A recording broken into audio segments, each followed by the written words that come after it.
The death penalty has been a controversial issue for decades. Some believe that the death penalty is a just form of punishment that should be used in the United States. But we must remember to consider the innocent people who are sentenced to death along with the guilty. According to Oxford Languages, the definition of the death penalty is the punishment of execution administered to someone legally convicted of a capital crime. Since 1976, when capital punishment was reestablished in the United States, 185 people who have been sentenced to death have been exonerated, and 1,532 people who have been executed. Were every single one of those people guilty? According to the proceedings of the National Academy of Sciences, the rate of such figures is often described as a dark figure, an important measure of the criminal justice system that is not merely unknown, but the unknowable. We cannot begin to account for the number of people who were found guilty of crimes they were innocent for and paid the ultimate price for it. That is why we must take a hard look at our justice system and ask ourselves, are we sure enough in our current system to leave the lives of innocent people to chance? Claude Jones was convicted of a liquor store shooting in 1989 because of a strand of hair that was supposedly his was found at the scene. After spending 11 years on death row in 2002, the day before his execution, Jones asked for a stay of execution and another analysis of the strand of hair. He was denied both and executed the next day. After multiple innocence organizations requested a testing of the hair, in 2010 the hair was tested and it was not Claude Jones. It was the victim's. Barry Scheck, co-founder of the Innocence Project, said, "The DNA results proved that testimony about the hair sample on which this entire case rests on was just wrong. Unreliable forensic science and a completely inadequate post-conviction review process cost Claude Jones his life." There was no other physical evidence to indicate that Claude Jones had any role in the murder of the liquor store owner. Yet he was executed without so much as a chance to prove his innocence. Did an innocent man die that day? A main reason for the large number of innocent people that are on death row in the first place is police misconduct. According to the Death Penalty Information Center, nearly 70% of the exonerations involved misconduct by police, prosecutors, or other government officials. Damon Thibodeau spent 15 years on death row before being cleared through DNA by the Innocence Project and stated that the threat of the death penalty is part of the reason that he falsely confessed. A Texas man named Ruben Cantu was charged for capital murder when he was just 17 years old for a killing in an attempted robbery. A key eyewitness in the case and Cantu's co-defendant have both now claimed he was innocent, the eyewitness stating that he only identified Cantu as the shooter because of the pressure authorities put on him. This is the sad truth for many, as false identifications and confessions, both from the defendant themselves and by others, are a common occurrence in exonerated death row convictions, especially when they are threatened and interrogated for hours on end. Some have lived to tell the tale of the pressures and threats they were put under in the interrogation process, but others were executed before they were able to tell their story. There is also a racial bias between death row convictions. According to the ACLU, from 1995 to 2000, 80% of all federal capital cases recommended by the U.S. Attorney to the Attorney General seeking the death penalty involved people of color.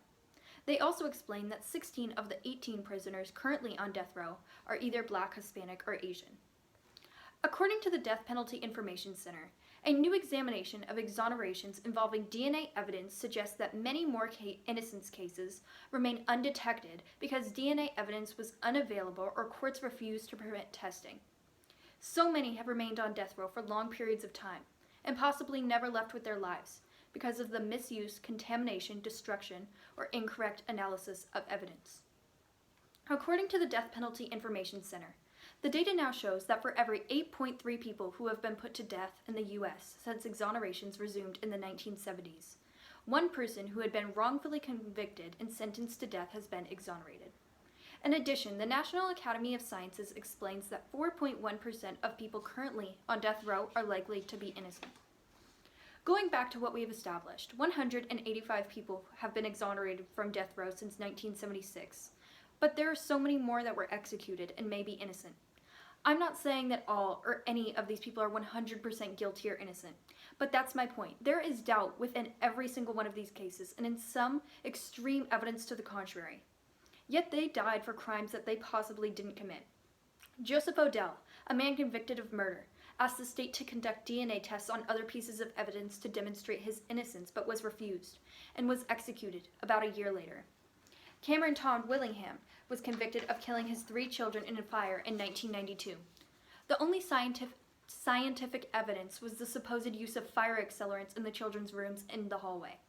Before Willingham's execution, arson expert Gerald Hurst was hired by his attorney to investigate the crime, and after his review he stated, "There is nothing to suggest to any reasonable arson investigator that this was an arson fire. It was just a fire." After presenting this to the board, they still made a unanimous decision for him to receive the death penalty. He was executed in 2004. In further investigation after Willingham's death, 4 fire experts hired by the Innocence Project and 3 hired by the Chicago Tribune have all stated that there is no reason that we should believe that this fire was set intentionally, and that the first investigation was scientifically invalid. The innocence of those on the death penalty isn't an occurrence of the past. It still happens to this day. Carlton Michael Gary was convicted of 3 murders. After further investigation, they discovered that there was a mold of a bite mark on a victim, and when compared to his bite mark, they did not match. The shoe prints around the scene were a size 10, while Gary was a size 13.5, and the only other piece of DNA was contaminated and unable to be tested again.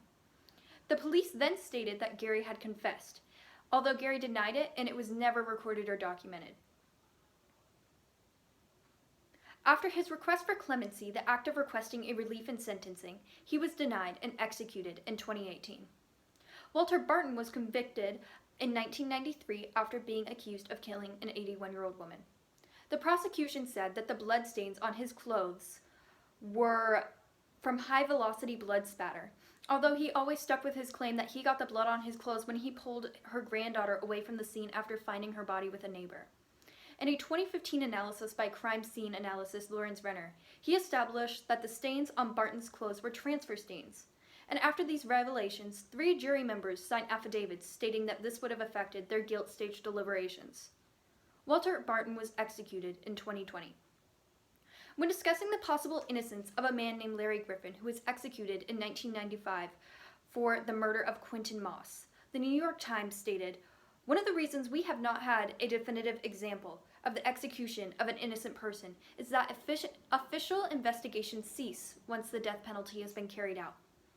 The Death Penalty Information Center lists 20 cases in which there was reasonable doubt because of general misinformation, prosecutorial and police misconduct, or false and suspicious forensic evidence. All 20 of these men were executed, and it makes you think, how many of these men were innocent? If they were able to have access to additional DNA testing, retrials, and stays of execution, would their fates have turned out differently? According to the Innocence Project, they have gotten 18 people exonerated through the use of DNA testing.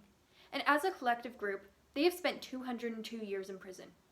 Ron Williamson and Daniel Fritz spent 10 and 11 years respectively on Oklahoma's death row before DNA testing proved their innocence. A man in Oklahoma, Curtis McCarty, spent 21 years in prison, 18 of those years being on death row, because of forensic misconduct, before being released based on DNA evidence in 2007. Frank Lee Smith died of cancer on death row after serving 14 years in prison for a murder he did not commit, and was proven innocent 11 months after his death through DNA testing. What we can truly learn from this is that the American justice system is made out of humans, and humans make mistakes and humans fail.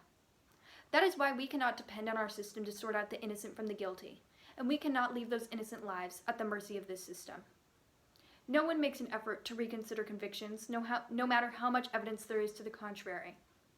So many have requested DNA testings, stays of execution for further investigation in their supposed crimes, and retrials, and so many have been denied. How many of those people would have gotten different results in those trials? How many would have been exonerated? How many would be alive today? We will never know because no one cared. No one cared about whether the prosecutor were guilty, and each and every one of those people died because of it. The names you heard in this speech are a small fraction of the amount of people wronged by the death penalty. We not only need to reevaluate the way our justice system operates, we need to rid America of capital punishment. We must come to the realization that the abolishment of the death penalty isn't just for the guilty, it's for the innocent. Thank you.